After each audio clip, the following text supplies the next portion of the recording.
حضرت عمر ابن عاص رضی اللہ تعالیٰ عنہ، یہ عربی میں جب عمر لفظ لکھا جاتا ہے نا تو یہ واو کے ساتھ لکھا جاتا ہے۔ عمر جس طرح لکھا جاتا ہے اسی طرح عمر بھی لکھا جاتا ہے، لیکن عربی اس میں فرق کرتے ہیں، اس کو لکھتے ہیں عمرو۔ وہ اردو میں لوگ پڑھ رہے ہوتے ہیں نا عمرو، یہ عمرو عیار کی کہانیاں، وہ لفظ بھی ڈیوائس بیسیکلی حضرت عمر بن عاص سے ہوا ہے، کیونکہ برین ان کا بہت تھا۔ اچھا، لیکن وہ لفظ ہی غلط ہے، لفظ عمرو تو کوئی لفظ ہی نہیں ہے، لفظ ہے امر۔ لکھا ہوتا ہے عمرو لیکن اس کا مطلب واو جو ہے وہ سائلنٹ ہوتا ہے، اور واو کا مطلب یہ ہے کہ آپ نے اسے پیش کی بجائے زبر سے پڑھنا ہے، عمر کی بجائے پڑھنا ہے امر۔ تو حضرت عمر بن عاص رضی اللہ تعالیٰ عنہ، یہ آپ سمجھ لیں کہ قریش مکہ، مشرکین عرب کے تھنک ٹینکس میں سے تھے۔ گفتگو کرنے کا بھی ان کو فن آتا تھا، اور معاملہ فہمی اور چیزوں کو ہینڈل کرنا یہ ان پہ ختم تھا، اور ینگ ایج کے اندر۔ اس کا اندازہ آپ اس بات سے لگائیں کہ جب مسلمان ہجرت کر کے نجاشی کے پاس چلے گئے تو مشرکین عرب نے اپنا سفیر بنا کر جس شخص کو بھیجا کہ وہاں پہ جا کے ایک عیسائی بادشاہ سے مقدمہ لڑ سکے اور نعوذ باللہ مسلمانوں کو وہاں سے دوبارہ ملک بدر کروایا جائے، تو جس شخصیت کا انتخاب کیا وہ عمر بن عاص تھے۔ اس وقت ظاہر وہ مسلمان نہیں ہوئے تھے۔ بہرحال وہاں پہ پھر قرآن کی طاقت کام آئی۔ حضرت علی کے جو بھائی تھے جعفر بن ابی طالب، انہوں نے سورہ مریم کی جب تلاوت کی نجاشی کے دربار میں، بسم اللہ الرحمن الرحیم، یا زکریا انا نبشرك بغلام اسمه يحيى لم نجعل له من قبل سميا قال ربي أنى يكون لي غلام وكانت امرأتي عاقرا وقد بلغت من الكبر عتيا قال كذلك قال ربك هو علي هين۔ تو پھر اللہ تعالیٰ کی گفتگو کے سامنے بڑے سے بڑا بھی کوئی سفیر ہو، اس کی زبان کا اثر تو پھر ختم ہو جاتا ہے۔ تو نجاشی کی حالانکہ عمر بن عاص سے بڑی پرسنل دوستی بھی تھی، یہ بڑے ان سے تحفے بھی ان کے لیے لے کے گئے، وہ تحفے بھی اس نے واپس کر دیے۔ وقد خلقتك من قبل ولم تك شيئا قال رب اجعل لي آية قال آيتك ألا تكلم الناس 3 ليال سويا فخرج على قومه من المحراب فأوحى إليهم أن سبحوا بكرة وعشيا يا يحيى خذ الكتاب بقوة وآتيناه الحكم صبيا وحنانا من لدنا وزكاة وكان تقيا وبرا بوالديه ولم يكن جبارا عصيا وسلام عليه يوم ولد ويوم يموت ويوم يبعث حيا۔ اس نے کہا بھائی لے جاؤ، تم سونے کے اگینسٹ بھی ان کو تولو نا تو میں تب بھی تمہیں یہ واپس نہیں کروں گا، ٹھیک ہے۔ پھر زمین سے اس نے تنکا اٹھا کے کہا کہ یہ جو سورہ مریم میں حضرت عیسیٰ کا سٹیٹس آیا نا کہ وہ اللہ کے بندے تھے، والله ما عدا عيسى ابن مريم ما قلت هذا العقد۔ اللہ کی قسم عیسیٰ ابن مریم ایک تنکے کے برابر بھی اس سے زیادہ ان کا مرتبہ نہیں تھا جتنا تم نے بیان کیا ہے، یعنی اس میں ہم غلو نہیں کر سکتے کہ انہیں ڈیوینٹی میں کلیم کر دیں۔ یہ سمجھدار لوگ تھے، یہ وہاں سے مایوس ہوئے۔ اسی دوران صلح حدیبیہ بھی ہو چکی تھی، مسلمانوں کی پاور تسلیم ہو چکی تھی۔ تو حضرت خالد ابن ولید اور عمر بن عاص یہ دونوں بڑے جگری یار تھے۔ ایک بڑا بہترین پلانر تھا اور دوسرا بہت بڑا جنگجو تھا۔ تو صلح حدیبیہ کے بعد نا ان لوگوں کو اندازہ ہو گیا کہ اب اسلام کا گراف اوپر ہی جا رہا ہے، شرح صدر بھی ہو گیا۔ خالد ابن ولید کا ایک بھائی تھا ولید ابن ولید، وہ مسلمان پہلے ہی ہو چکا ہوا تھا۔ تو وہ بھی کچھ اثر تھا خالد ابن ولید کے اوپر کہ وہ اتنا بزدل تھا، اور مسلمان ہونے کے بعد اتنا وہ طاقتور ہو گیا کہ اس نے مشرکین عرب کے قافلے لوٹنا شروع کر دیے۔ تو وہ اپنے دوستوں میں فخر کرتے تھے، حالانکہ ہے دشمن تھے لیکن کہتے تھے یار بہادر تھے، پھر نکلے ہے نا میرا بھرا۔ یہ سارا کچھ نا عمر سیریز کے اندر انہوں نے فلمایا ہوا ہے۔ يضحكك ما حقه أن يبكيك؟ الوليد أخي الوليد ما علمت له عزما قبل اليوم. أجل والله إني لأنكر عمله وأفخر به. كيف يجتمعان؟ يجتمعان. تو حضرت عمر بن عاص جو ہیں وہ سمجھدار آدمی تھے، انہوں نے سمجھ لیا خالد بن ولید سے ملاقات ہوئی اور بائی چانس وہ حبشہ سے آ کے مدینہ شریف جا رہے تھے اسلام قبول کرنے، اور یہ مکے سے مدینہ جا رہے تھے. خالد إنك والله عمرو. راستے میں ملاقات ہو رہی اور دونوں ایک دوسرے کو بتانے کے لیے تیار نہیں ہو رہے کس لیے جا رہے ہیں. لیکن پھر جب گپ شپ ہوئی تو اندازہ ہوا، تو حضرت خالد نے کہا کہ بھئی مجھے لگتا ہے کہ یہ اللہ کے پیغمبر ہیں، اللہ کی غیبی تائید ہے ان کے ساتھ. أجب أنت، ما أخرجك؟ يا أبا عبد الله والله لقد استقام المنسم وإن الرجل لنبي أذهب إليه فأسلم. وذلك الذي أخدمني. تو عمر بن عاص کہتے ہیں کہ مجھے بھی لگتا ہے ایسے. تو پھر کیا ارادہ ہے؟ تو کہتے ہیں ہم ان کی بیعت کر لیتے ہیں، اسلام قبول کر لیں. تو پھر انہوں نے اسلام قبول کیا. پھر نبی علیہ السلام نے ان کے ساتھ بڑی شفقت بھی فرمائی. کئی ایک چھوٹی مہمات کے اوپر بخاری مسلم میں آتا ہے کہ عمر بن عاص کو آپ نے کسی ایک خاص لشکر کا امیر بھی بنا کے بھیجا. اور پھر سیدنا عمر کے دور میں جنگ یرموک کے اندر بھی یہ جو بڑے بڑے چند کمانڈر جو تھے حضرت ابو عبیدہ ابن جرح کے ساتھ، ان میں عمر بن عاص بھی شامل تھے. جنگ یرموک انہوں نے لڑی ہوئی ہے، رومن امپائر کے خلاف جو فیصلہ کن جنگ تھی.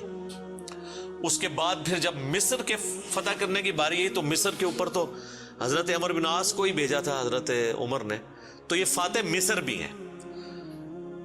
سعد ابن ابی وقاص فاتح ایران ہیں اور یہ ہے فاتح مصر. اور جنگ یرموک میں بھی ابو عبیدہ ابن جرح کے ساتھ یہ رہے ہیں رضی اللہ عنہم اجمعین وعلیہم السلام اجمعین.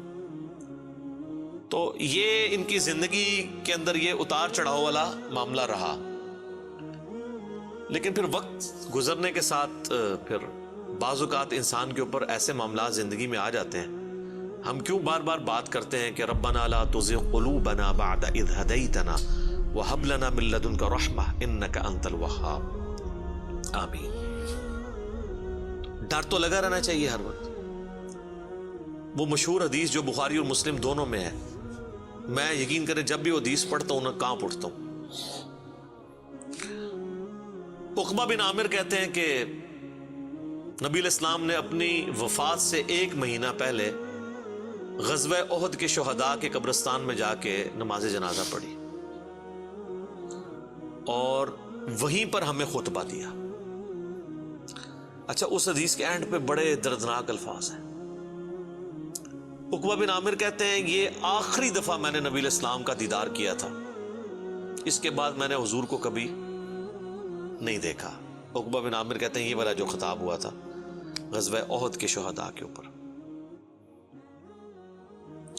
تو اس میں آپ علیہ السلام نے فرمایا کہ دیکھو مجھے اپنے بعد تم سے یہ خطرہ نہیں ہے کہ تم شرک میں مبتلا ہو جاؤ، مگر مجھے ڈر ہے کہ تم دنیا کے مال میں پھنس جاؤ گے، پھر ایک دوسرے کو قتل کرو گے جس طرح اگلی قوموں نے کیا، اور تم بھی تباہ و برباد ہو جاؤ گے جس طرح اگلے.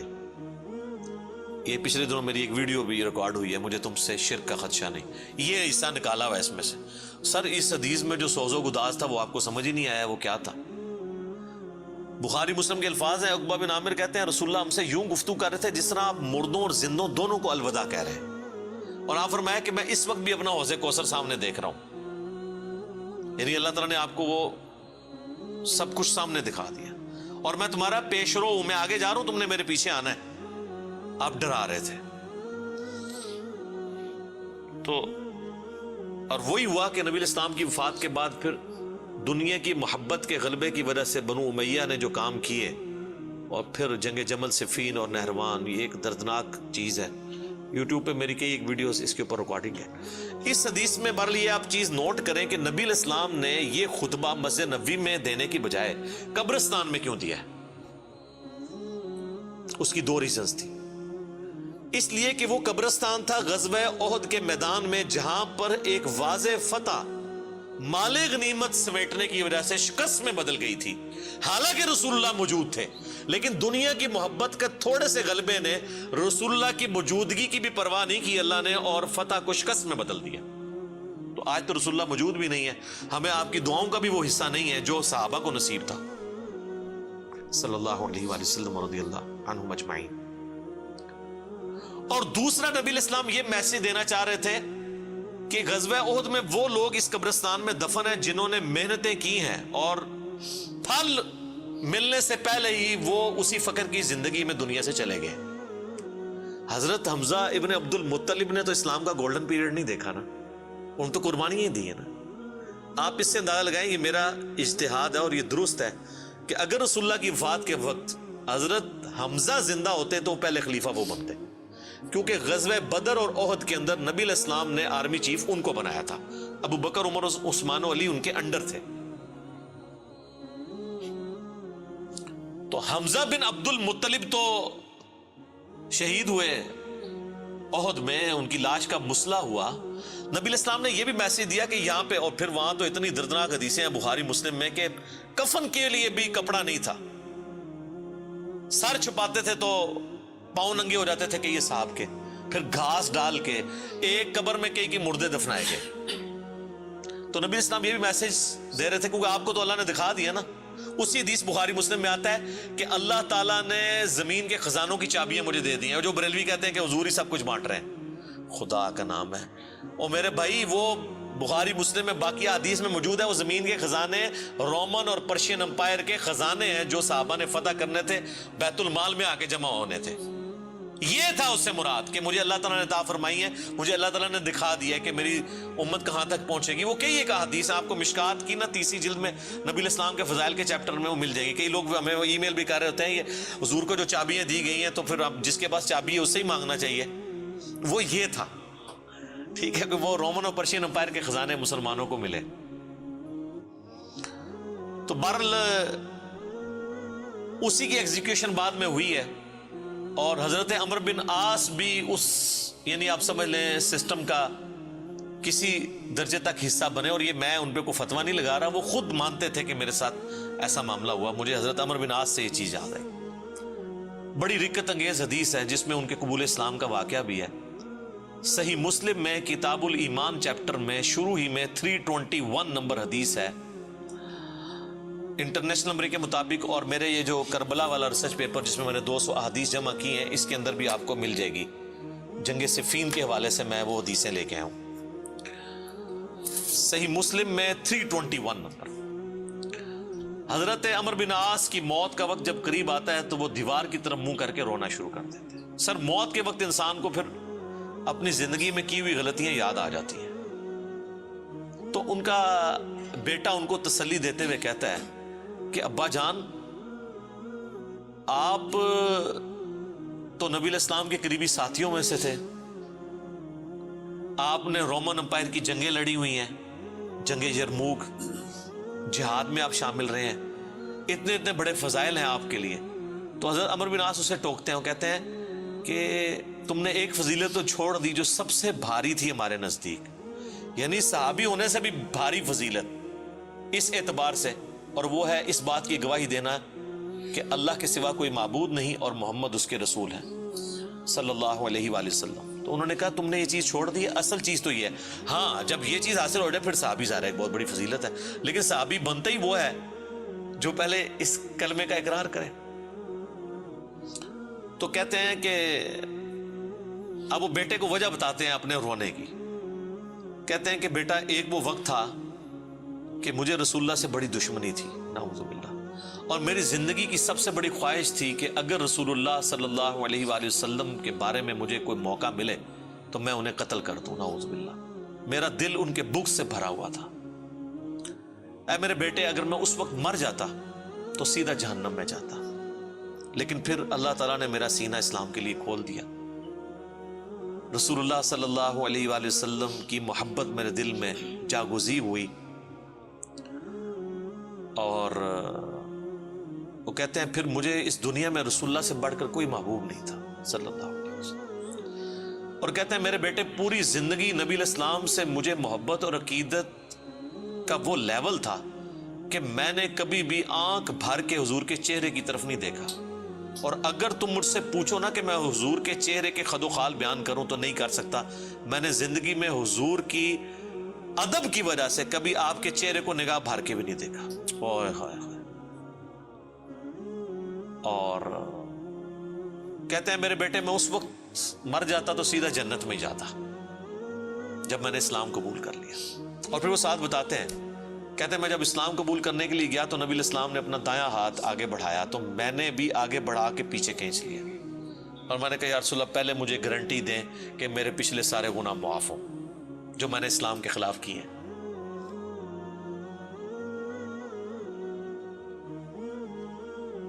يا رسول الله أشهد أن لا إله إلا الله وأنك رسول الله وإني أسألك مثل الذي سأل خالد فادع لنا صلى الله عليه. تو نبی علیہ السلام نے فرمایا کہ اے عمر کیا تجھے نہیں پتا کہ اسلام سابقہ کے سارے گناہوں کو معاف کر دیتا ہے, مقبول حج سابقہ کے سارے گناہوں کو معاف کر دیتا ہے, اور اللہ کی راہ میں ہجرت کرنا سابقہ کے سارے گناہوں کو معاف کر دیتا ہے. حضور نے میرے گناہوں کی معافی کی گارنٹی لی, میں نے اسلام قبول کیا.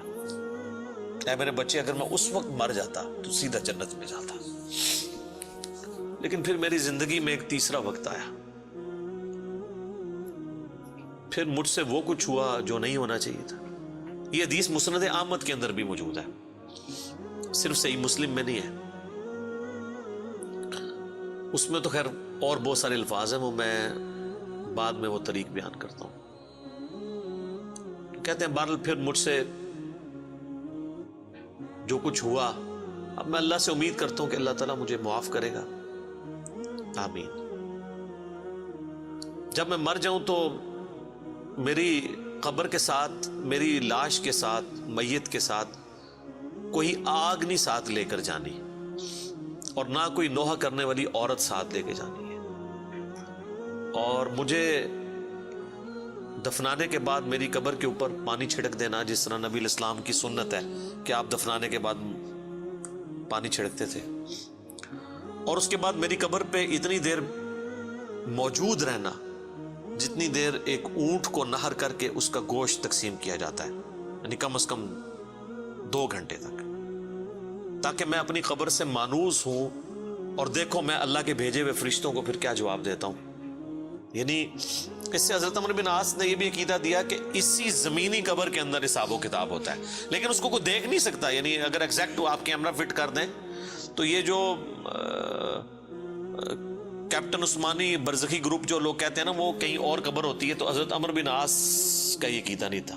یہ حدیث ان کے گلے کا کانٹا ہے, جب وہ ہم پیش کرتے ہیں وہ کہتے ہیں عمر بن عاص کا تو ذہنی توازن آخری وقت میں بگڑا ہوا تھا, وہ تو بہکی بہکی باتیں کر رہے تھے, کیونکہ ان کے لیے تو وہ جو بھی باتیں حضرت علی کی فیور میں جائیں وہ بہکی بہکی ان کو لگتی ہیں نا. میں کہتا ہوں ان کا دماغ جتنا موت کے وقت کام کیا ہے نا پہلے نہیں کیا تھا, کیونکہ وہ تو اس وقت ہی ان کو احساس ہوا ہے. اس طرح کو پوری اپنی لائف سٹوری سناتا ہے جس کا دماغ چلا ہوا ہو, کدھر سے شروع ہے اور کدھر تک پہنچا ہے. اچھا یہ حدیث مسند احمد میں بھی آتی ہے, اس میں جو ہے نا الفاظ ہیں کہ وہ گھبراہٹ کی وجہ سے نا دیوار کی طرف منہ کر کے روتے ہیں. تو ان کا بیٹا جب پوچھتا ہے کہ کیا آپ موت کے خوف کی وجہ سے رو رہے ہیں, وہ کہتے ہیں میں موت کی وجہ سے نہیں رو رہا, میں رو رہا ہوں اس بات کو کہ مرنے کے بعد میرے ساتھ کیا بنے گا, موت کے بعد آنے والے حالات کے بارے میں. یہی تو سر ہم آپ کو کہہ رہے ہیں کہ مرنے سے پہلے اے مسلمان کر لے اس پہ غور, کتابوں کا خدا اور ہے, بابوں کا خدا اور. اچھا ایک اور طریقہ ہے مسند امام احمد میں اس کے ساتھ ہی کہ موت کے وقت جب انہیں گھبراہٹ ہوتی ہے نا تو وہ دیوار کی طرف منہ کر کے زاروں قطار روتے ہیں. تو ان کا بیٹا کہتا ہے کہ ابا جی آپ رو رہے ہیں, آپ کو تو نبی الاسلام اتنی محبت کرتے تھے, آپ کو ذمہ داریاں دیتے تھے, آپ نے جنگیں لڑی, آپ نے رومن امپائر کے خلاف جنگ یرموک لڑی, تو حضور کو تو آپ کو بڑی اہمیت دیا کرتے تھے. سر اس پہ آپ ذرا جواب سنیں عمر بن عاص کا. وہ کہتے ہیں اللہ کی قسم مجھے پوری زندگی یہ بات معلوم نہیں ہو سکی کہ حضور مجھ سے واقعی محبت کرتے تھے یا صرف تالیف قلب کے لیے، میرا دل رکھنے کے لیے مجھے کبھی کو پوسٹ دے دیا کرتے تھے.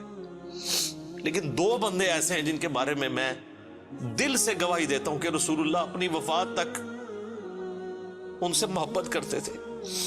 ایک ابن سمیہ عمار ابن یاسر، اور دوسرا ابن ام عبد عبداللہ ابن مسعود. اب عمار بن یاسر ان کو کیسے بھول سکتا تھا؟ عمار کو تو مارا ہوا تھا انہوں نے صفین کے اندر. تو وہ کہہ رہے ہیں کہ حضور مجھ سے محبت کرتے تھے نا، تو مجھے نہیں لگتا کہ وہ اندر سے کرتے تھے یا میرا دل رکھنے کے لیے. بعض اوقات بندہ کسی کو ابلائج بھی کر دیتا ہے نا تعریف قلب کے لیے. لیکن 2 بندے ایسے تھے، میں کہتا ہوں کہ حضور واقعی ان سے محبت کرتے تھے، ابن سمیہ اور ابن ام عبد. پھر عبداللہ بن مسعود کے بارے میں اور عمار بن یاسر کے بارے میں جب انہوں نے یہ بات کی نا، تو ان کا بیٹا کہتا ہے کہ پھر انہوں نے دیوار کی طرف منہ کر لیا اور زاروں کے تار رونا شروع کر دیا. اور پھر ساتھ ساتھ یہ بول رہے تھے کہ اے اللہ، تو نے ہمیں جن باتوں کا حکم دیا ہم نے وہ کام چھوڑ دیے، اور تو نے ہمیں جن چیزوں سے منع کیا تھا ہم وہ کام کرتے رہے. اب تیری مغفرت کے سوا کوئی چارہ نہیں ہے. اور پھر ان کا بیٹا کہتا ہے کہ بس یہی جملے وہ پڑھتے رہے کہ ان کی روح پرواز کر گئی. آخری ان کا کلام یہی تھا کہ اللہ، جو جن کاموں سے تو نے روکا وہ ہم کرتے رہے، اور جن چیزوں کا تو نے حکم دیا ہم اس کی مخالفت کرتے رہے، تیری مغفرت کے سوا کوئی چارہ نہیں ہے. تو اسی حدیث میں الفاظ ہیں کہ وہ جو میں نے بتایا مسند احمد والی جو حدیث ہے کہ میری زندگی میں جو 3 پیریڈ آئے، اس میں انہوں نے پھر تیسرا کہا کہ پھر میں حکومتی معاملات میں، بادشاہت کے معاملات میں پڑ گیا. صحیح مسلم میں تو ایمبیگوس الفاظ سے، مسند احمد والے طریق میں ہے کہ میں بادشاہت سے جا ملا، یعنی وہ ملوکیت والا وہ جو معاملہ تھا وہ اسی کو ہی رو رہے تھے. مسند امام احمد میں ایک حدیث ہے کہ جب عمار بن یاسر کی قتل کی خبر ملی جنگ صفین میں، تو ایک شخص آ کے عمر بن عاص کو بتاتا ہے کہ عمار قتل ہو گئے ہیں. تو حضرت عمر بن عاص بلند آواز سے پڑھتے ہیں انا للہ و انا الیہ راجعون، اور وہ بھاگتے ہوئے حضرت معاویہ کے پاس جاتے ہیں اور کہتے ہیں کہ معاویہ، تو عمار کو ہماری فوج نے قتل کر دیا، عمار قتل ہو گئے، اور میں نے رسول اللہ سے سنا تھا کہ عمار کو ایک باغی جماعت قتل کرے گی. تو حضرت معاویہ بجائے یہ کہ رجوع کرنے کے، عمر بن عاص کو کہتے ہیں کہ تو اونٹ کی طرح اپنے پیشاب میں پھسلتا ہے، یعنی تجھے خود یہ اس حدیث کا پتہ ہے اور تو خام خواہ اس کا چرچا کر کے لوگوں کو بتانا چاہ رہا ہے کہ علی حق پہ ہے اور ہم نہ حق ہیں. تو ہم نے اس کو مارا ہے، اس کو تو علی نے مارا ہے، نہ علی لاتا اس کو اور نہ وہ جنگ کے اندر قتل ہوتا ہے، یہ تو علی نے لا کے ہمارے نیزوں کے آگے اسے پھینکا ہے. نعوذ باللہ، اتنی باطل تعویل کی. اور المستدرک الحاکم میں اور باقی کتابوں میں حدیث کی ملتا ہے کہ جب حضرت علی کو اس کی خبر ملی نا، تو انہوں نے کہا کہ پھر معاویہ یہ کہنا چاہتا ہے کہ حمزہ کا قاتل رسول اللہ تھے، کہ نہ وہ جنگ احد میں ساتھ لے کے آتے نہ حمزہ قتل ہوتا. تو جو شخص جس کی فیور میں قتل ہو رہا ہوتا ہے وہ تو اس کا قاتل نہیں ہوتا، مخالف ہی قاتل ہوتا ہے. تو پھر مسند احمد میں ایک اور حدیث ہے کہ عمار کے قتل ہونے کی جب خبر پہنچتی ہے نا، تو حضرت عمر بن عاص کہتے ہیں کہ میں نے خود رسول اللہ سے سنا تھا کہ عمار کو باغی جماعت قتل کرے گی، اور عمار کا قاتل اور مال لوٹنے والا آگ میں ہے. تو وہ جو شخص خبر لے کے آتا ہے نا، اس کو بھی ہاتھ پاؤں پڑ جاتے ہیں کہ ایک میں ان کو خبر دے رہا ہوں، ان کو خود بھی پتا ہے، تو یہ لوگ کیا کر رہے ہیں. تو حضرت عمر بن عاص اس کی بھی تعویل کرتے ہیں. وہ کہتے ہیں حضور نے جو جہنم کے بارے میں فرمایا تھا نا، وہ عمار کے قاتل اور مال لوٹنے والے کے لیے تھا، وہ ہمارے لیے نہیں ہے. اگرچہ ہم بھی جنگ لڑ رہے تھے لیکن ہمارے ہاتھوں سے تو نہیں وہ قتل ہوا. حالانکہ صحیح بخاری میں حدیث ہے عمار کو باغی جماعت قتل کرے گی، اور یہ حدیث میں نے بتایا ان کو پتہ بھی تھی. جماعت کے بارے میں الگ سے، میں نہیں کہتا دوزخ میں جائے گی، اللہ اور بندے کا معاملہ ہے. تو انہوں نے کہا کہ یہ مال لوٹنے والا اور قتل کرنے والے کے بارے میں. اب مسند احمد میں موجود ہے کہ وہ صحابی صلح حدیبیہ کا صحابی تھا، ابو الغادیہ، جس نے عمار کو قتل کیا تھا، اور پوری زندگی پہ پھر وہ روتے تھے مجھ سے یہ کیا کام ہوا. تو اس پہ خیر ابن حجر اسقلانی نے بڑی کوشش کی ہے، انہوں نے بحث کی ہے کہ نہیں، صلح حدیبیہ کی فضیلت اسے کور کر لے گی، امید ہے کہ وہ جنت میں ہی جائے گا جہنم میں پھیرا لگائے بغیر. تو شیخ البانی نے پھر اس کے اوپر گرفت کی ہے کہ نہیں، جو عام فضیلت ہوتی ہے نا، جب کسی معاملے میں تخصیص آ جائے تو عام فضیلت اٹھ جاتی ہے. جب حضور نے فرما دیا نا کہ مار کا قاتل اور مال لوٹنے والا جہنم میں ہے، تو اب یہ ایک تخصیص آ گئی ہے. جب تخصیص آ جائے نا تو حکم عام اٹھ جاتا ہے اس شخص کے لیے. لہٰذا آپ یہ تعویل نہ کریں. شیخ البانی یعنی انہوں نے حق گوئی کا مظاہرہ کیا. بہرحال یہ اللہ اور بندے کا معاملہ ہے، ہم کوئی کسی کی آخرت کا فیصلہ نہیں کرتے. بہرحال یہ حقیقت ہے کہ حضرت علی اپنی وفات تک ان لوگوں سے ناراض رہے ہیں. المصنف ابن ابی شیبہ میں موجود ہے. تابعی کہتے ہیں ہم نے حضرت علی کے پیچھے نماز میں قنوت نازلہ پڑھی ہے. حضرت علی قنوت نازلہ میں پڑھتے تھے اللہم علیک بمعاویہ و اشیائہ و عمر ابن عاص و اشیائہ و ابا سلمی و اشیائہ. اس میں عمر بن عاص کا بھی نام ہے. اے اللہ معاویہ کے شیعہ اور معاویہ اور اس کے شیعہ کو برباد کر، عمر بن عاص اور ان کے شیعہ کو برباد کر. یہ حضرت علی قنوت نازلہ پڑھا کرتے تھے. اچھا انہوں نے اردو میں ترجمہ کیا ہے اے اللہ معاویہ اور اس کے شیعہ کو سنبھال لے. اب کیسا لفظ لفظ آتا ہے نبٹ لے.